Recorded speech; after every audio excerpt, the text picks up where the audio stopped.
Hello everyone and welcome back to Every Other Saturday. So in today's video we're going to discuss the game we've just seen there, 4-1 against Dundee United. As always guys, if you're new about here, please consider giving us a wee subscribe, and if you're enjoying the content, hit the wee like button as well. Helps the channel grow and get out to as many people as possible, and if you don't mind sharing it in your social medias, that'd be fantastic. It'll help us get ever closer to the upcoming target for the end of the season of 200 subscribers, and fingers crossed we can get there guys. So without wasting any more time plugging the channel, let's dive right into today's video. Every other Saturday's my half day off, and it's off to the match I go.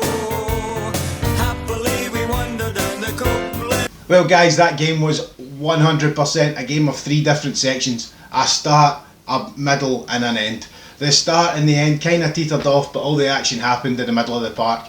Now again, I thought it would be the opposite way. I thought we would have came out all guns blazing and it would have been kind of lulled in the middle and maybe picked up again towards the end, but it was a complete opposite.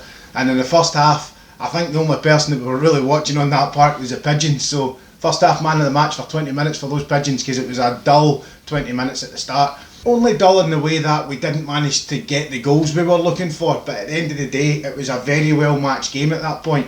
Rangers and Dundee United were both going against one another, and strongly to be fair. So you can't really turn around and say that it was a terrible game, but what you can say, it kinda was a bit dull. It didn't take us long after the 25-minute mark to get into our stride, and the man who, to be honest with me, was all over the park today, covered every blade of grass and everything he did was Joe Aribo. He manages to get the ball with those janky legs that he has, gets the ball, works his way through to take the shot, and the ball, it does take a hit off Yanis Hadji before it goes in. Whether Hadji gets more of the touch and changes direction than Aribo, I'd have gave it to Aribo, but it looked like Yanis Hadji got goal number 1, and that took us on our way, and we were on to a starter for 4. And just before the 40-minute mark, we had Ryan Kent doing what Ryan Kent does and managing to get a wee goal. He seems to be on the swing of things now and managing to take control of games with what I can only describe as fantastic running today. He was great. Everything he did alongside Joe Aribo was fantastic, and I did appreciate everything he did today, and he deserved his goal. Again, I don't want to say it was sloppy, but the 2 goals that they started the game off before half time really were kind of pitiful goals. But at the end of the day, these are the kind of games that we win, and you win dirty and you don't mind, because winning dirty at this kind of stage of the season I'm happy with. And with the way the game started, it looked as if it could have been going any way, to be honest, and Dundee United could have even broke down and got the deadlock broken. So I'm glad we get 2 goals, and I really don't care how they came, but Ryan Kent gets number 2 in the 38th minute. So the first half had a lot of swings and roundabouts, and I have to give Dundee United the plaudits, because in the first 30 minutes of the game, to be fair, I'll give them it, they didn't come out as a team that were looking to be too defensive. They had fantastic shots on target, and Alan McGregor, as he does always, 2 fantastic saves in the first half to keep it nothing each, to be honest, because the balls that were played through, it was Shankland's first one, to be honest. I couldn't believe the pace that he manages to get out and actually get that ball away. I mean, it's a big spreading save to keep the ball at the back of the net, and to be brutally honest, at 39 years old, where is this man getting that energy? Because he is lightning quick when it comes to coming off his line, and he proved that again with the second attempt coming through on the left hand side. He manages to get down, and he gets right down to it with both hands and clears the ball right out through. Now, I cannot remember that woman's name. The old Scotland women's manager at half time made the exact same point. I was thinking, if his timing was off, that's when he clatters that player and it becomes a penalty. He ends up getting sent off, and you don't look like the same type of goalkeeper. And that's where McGregor does what not a lot of keepers can do, to be fair. He has so much class when it comes to doing those things. The hard part of the game, he gets in and he does them so well. So again, well done Alan McGregor.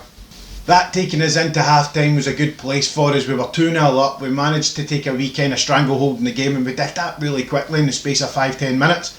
And as I said, the start of the game didn't look as if it was going to be going that way, so take that stranglehold before half time really kind of gave me a bit of a pleasing mark, to be honest. And the second half started as quickly as the first half stopped. It was again fast paced, straight out the blocks, and within minutes Joe Aribo had the ball in the net with what had to be a wonder strike. It was fantastic, to be fair. Manages to get good control on the ball and sends it right up the top back. It was fantastic, it really was. And this, my friends, I am going to give that goal of the game today. And if I'm brutally honest, I'll even stop at this point and I'll say Joe Aribo was man of the match today. I give him man of the match and goal of the match without fail, because he just looked so in control of the game today. If I have to give a kind of side comment to another player who it could have been, I would give it to Alan McGregor. McGregor with his saves again, and just his general position, speed, everything about McGregor. He was a close second, but today my man of the match has to be Joe Aribo. Now, after we managed to get goal number 3, we've seen a few different bits and bobs happening in the game. The referee seemed to take good control of the game. There was no silly cards getting fired out. The teams played football together, which I really enjoyed. It was another good game of football. There wasn't too much bitterness going on the park, and it didn't take long before goal number 4 comes along, about the kind of 65th minute mark, with Alfredo Morelos getting the goal that we wanted him to get. Now, do not get me wrong, this goal probably isn't up there in Alfredo Morelos' goals of his career, but I think he'll take it. The ball goes over the top and he chases it down. The goalkeeper tries to make the clearance, and as you can see, I don't know if the goalkeeper mishits it or he does genuinely aim to send the ball out to his right, but as the goalkeeper hits it, Morelos jumps and manages, it looks as if it's about this kind of area, kind of shoulder height, pushes it right into the back of the net, and Morelos gets a goal that we all wanted him to get, to be honest, because let's face it, we want these goals to start kicking on for the last bit of the season for him, because he's done everything so far. Yes, coming back from that suspension, but even before that, he was starting to pick up with those new goals, and he was starting to pick up again. Getting the silly suspension's fair enough, and it's done and it's out the way, but let's see if we can kick on. Players like Tavernier not being on the park, having Morelos scoring again could give you that kick back into life, and you tend to not need to have as much at the back. So we got the team rotation that we were looking for as well today, guys. I did mention it before that I wanted to see some team rotation coming and making sure that we were managing players, and we did get that. Now, Ryan Jack came off in the 25th minute, and I know that was the first half and I missed that, but at the end of the day, I was trying to bring it into substitutes, but the whole Ryan Jack getting an injury in 25 minutes, was he carrying a knock before and coming on? I doubt that. I would imagine that he got it on the park, and because of that, bringing him off, there's no waiting to half time. We have to make sure that he was off, and Gerrard did exactly what he should do. So getting him off, Kamara coming on, Kamara did what Kamara does best and runs the midfield. He did that. He had another good day today, so you can't really give Kamara any faults there at all. Other substitutes we managed to see today, guys, we managed to get Simpson on the park, we got Wright in the park, and we got Jermaine Defoe.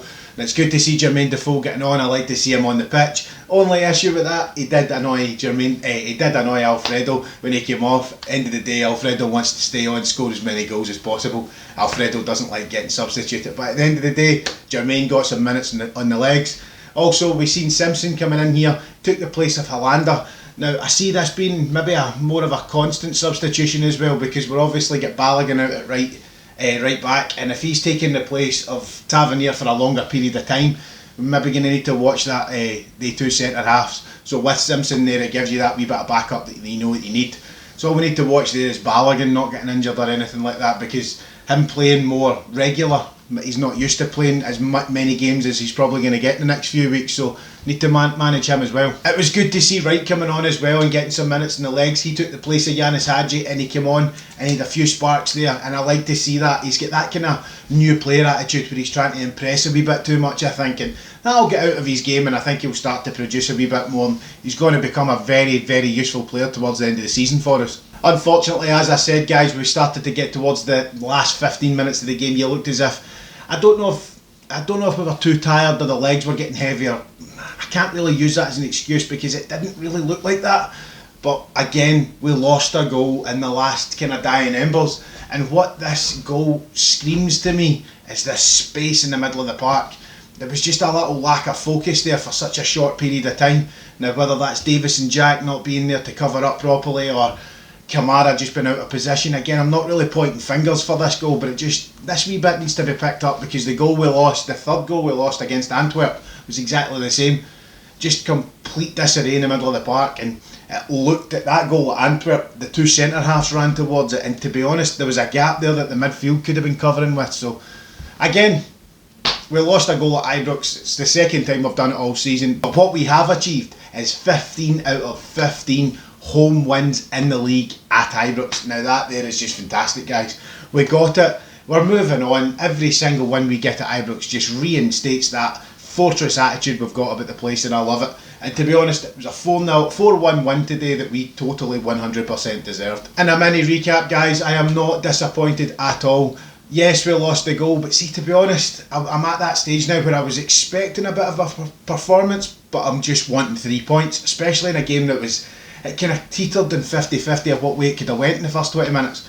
But as I say, we grabbed it by the scruff of the neck, we get the goals we needed. Yes, a couple of them were sloppy, but who cares if they're sloppy? We managed to get those goals and we won 4-1 and we're still undefeated. So next game coming up, guys, is obviously Royal Antwerp. We've got that on the 25th, and then we've got a bit of a gap to the 3rd of March.